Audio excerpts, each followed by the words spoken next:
इन उपायों से जीवन में शांति समृद्धि का संचार होता है। इस समय विशेष रूप से लाभकारी होता है। रविवार की रात 10:19 से शुरू हो गया। ₹1.89 प्रति किलोमीटर दर से भुगतान किया जाएगा। अब शुरू हो गया है खरमास का महीना। इस खरमास के महीने में आमतौर पर बहुत सारे शुभ कार्य वर्जित हो जाते हैं। 1 महीने की यह अवधि होती है। अब ये 14 जनवरी यानी मकर संक्रांति से फिर से नए शुभ कार्य आदि का प्रवेश प्रारंभ होगा। तब तक क्या होगा? तब तक एक विराम रहेगा। लेकिन ऐसा क्यों होता है और क्या होता है, इन विषयों पे आज आप लोगों को मैं दैनिक भास्कर में प्रकाशित एक खबर के माध्यम से जो ज्योतिषाचार्य पंडित विनोद तिवारी हैं उनके अनुसार बताया गया लेख के पढ़ के मैं आप लोगों को जानकारियां दे देता हूं। हिंदू पंचांग के अनुसार सूर्य जब धनु और मीन राशियों में प्रवेश करते हैं तो एक विशेष अवधि का आरंभ हो जाता है। जी हां, जिसे खरमास महीना कहा जाता है। इस दौरान शुभ और मांगलिक कार्यों को स्थगित कर दिया जाता है। 2024-25 में खरमास महीना 16 दिसंबर से शुरू होकर 14 जनवरी तक रहेगा। ज्योतिषाचार्य पंडित विनोद तिवारी के अनुसार इस समय सूर्य का तेज कमजोर पड़ता है और बृहस्पति का प्रभाव भी कम हो जाता है, जो इसे आत्मशुद्धि और धर्म कर्म के लिए एक उपयुक्त अवसर बनाता है। अब धर्म कर और आत्मसिद्धि के लिए कैसे अवसर उपयुक्त बन गया ये तो अब आगे पढ़ेंगे हम, लेकिन अब आपको बता दें कि क्यों वर्जित हो जाता है ऐसा कार्य। तो खास करके खरमास महीने के दौरान विवाह, गृह प्रवेश, उपनयन यानी जनेऊ संस्कार वगैरह जो होते हैं, ऐसे शुभ कार्य वर्जित हो जाते हैं। जबकि कुछ कार्य जैसे अन्नप्राशन, व्यापार आरंभ, वाहन खरीद और फसल कटाई इस समय किया जा सकता है।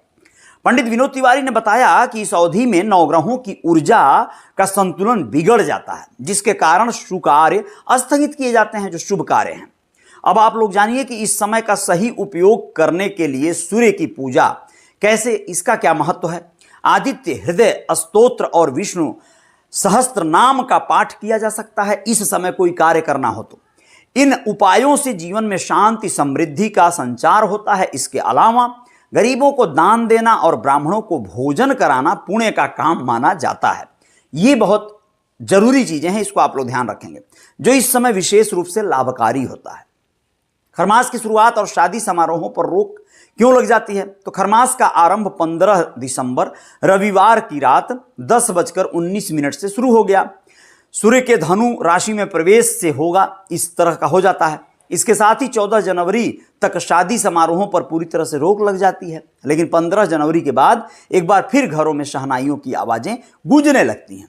तो ये होता है खरमास के महीने का महत्व। आप लोग इसको समझ गए होंगे शायद, और चीजों को आपको इसी के साथ बता देना जरूरी है। रियल रिपोर्टर न्यूज स्टार पर ये जानकारियां आपके घर तक पहुंच रही हैं कि भाई जो इस समय हम लोगों के बहुत ही एक पवित्र अवसर इस पूरे माह लगता है, वो होता है आपके बड़ा एक जो है कार्य जो लगा हुआ है प्रयागराज में, जो कि स्नान के रूप में लोग इसे देखते हैं, महाकुंभ। जी हां, इस महाकुंभ में जाने के लिए रोडवेज की बसों का इंतजाम सरकार की ओर से कर दिया गया है। जोर शोर से ये तैयारी की जा रही है कि स्टेशनों से तो प्रयागराज के लिए बसें मिलेंगी ही, घर से भी इसकी सुविधा कर दी जाए, यानी गांव-गांव बसें जाएंगी। लोग चाहेंगे तो अपने गांव में ही बस बुला सकेंगे और वहीं से महाकुंभ के लिए जा सकेंगे। क्या बात है। इसके लिए परिवहन निगम का गोरखपुर रीजन प्रस्ताव तैयार कर रहा है। प्रस्ताव में रोडवेज की बसें बुक कराने का प्राविधान है। शासन से मंजूरी मिलने के साथ ही बुकिंग शुरू करा दी जाएगी। बुकिंग पर रोडवेज 2 यात्रियों को फ्री में यात्रा कराएगा। रोडवेज की ओर से सभी बसों को दुरुस्त कराया जा रहा है।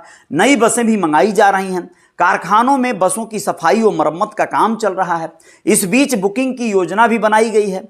बसें बुक कराकर लोग अपने गांव में बुला सकेंगे और वहीं से टोली के साथ सीधे प्रयागराज जा सकेंगे। स्नान के बाद यही बस उन्हें उनके गांव लाकर छोड़ देगी। है ना सुविधाजनक? अच्छी बात है। चूंकि इस पर्व, इस महाकुंभ स्नान का बड़ा महत्व है हिंदू धर्म में, और हिंदू इसे सदियों से इस महाकुंभ में सम्मिलित होते रहे हैं। समय समय पर जो सरकारें रही हैं उनको सुविधाएं या नहीं सुविधाएं देने का कार्य करती रही है, लेकिन इस बार की जो सरकार है उसने हर बार की तरह इस बार भी बड़ा प्रबंधन करने का वादा भी किया है, दावा भी किया है। तो हम आपको बता दें कि महाकुंभ में श्रद्धालुओं की सुविधा के लिए गोरखपुर रीजन से होकर 2490 बसों का संचालन किया जाएगा। इसमें रीजन की 390 बसें शामिल हैं। अन्य डिपो की 2100 बसें यहां से होकर गुजरेंगी। यहां की 50 बसें प्रयागराज में शटल सेवा के रूप में चलाई जाएंगी, यानी ये सभी बसें शहर के अंदर चलेंगी। Regional manager love Kumar Singh ने बताया कि महाकुंभ के लिए तैयारी चल रही है। गांवों से सीधे प्रयागराज तक बस चलाने की सुविधा का पूरा मसौदा तैयार कर लिया गया है। ये बहुत बड़ी बात है। अब आपको ये भी एक जानकारी दे दें कि भगवा रंग में रंगी जा रही हैं बसें।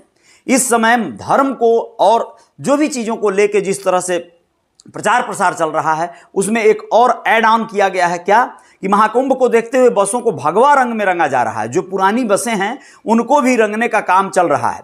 गोरखपुर वर्कशॉप में 153 बसों की डेंटिंग पेंटिंग की जा रही है। बसों के निर्बाध संचालन के लिए परिवहन निगम ने संविदा पर चालकों व परिचालकों की भर्ती भी शुरू कर दिया है।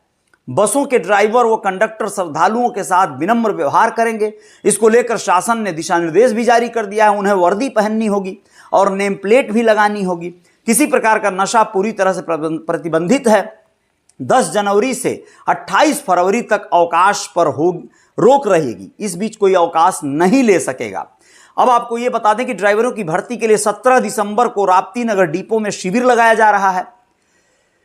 इनकी नियुक्ति मानदेय पर होगी। इच्छुक अभ्यर्थी सुबह 10 बजे पहुंचकर इसमें शामिल हो सकते हैं। शैक्षिक योग्यता कक्षा 8 पास रखी गई है। लंबाई 5 फीट 3 इंच होनी चाहिए।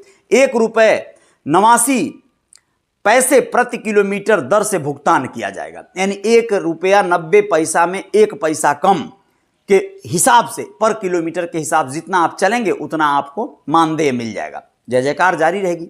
आगे आप लोगों की इच्छा है इस खबर को लाइक कर दीजिएगा। कमेंट बॉक्स में बताइएगा खबर कैसी लगी। जय जयकार जारी रहेगी। नमस्ते, प्रणाम, धन्यवाद।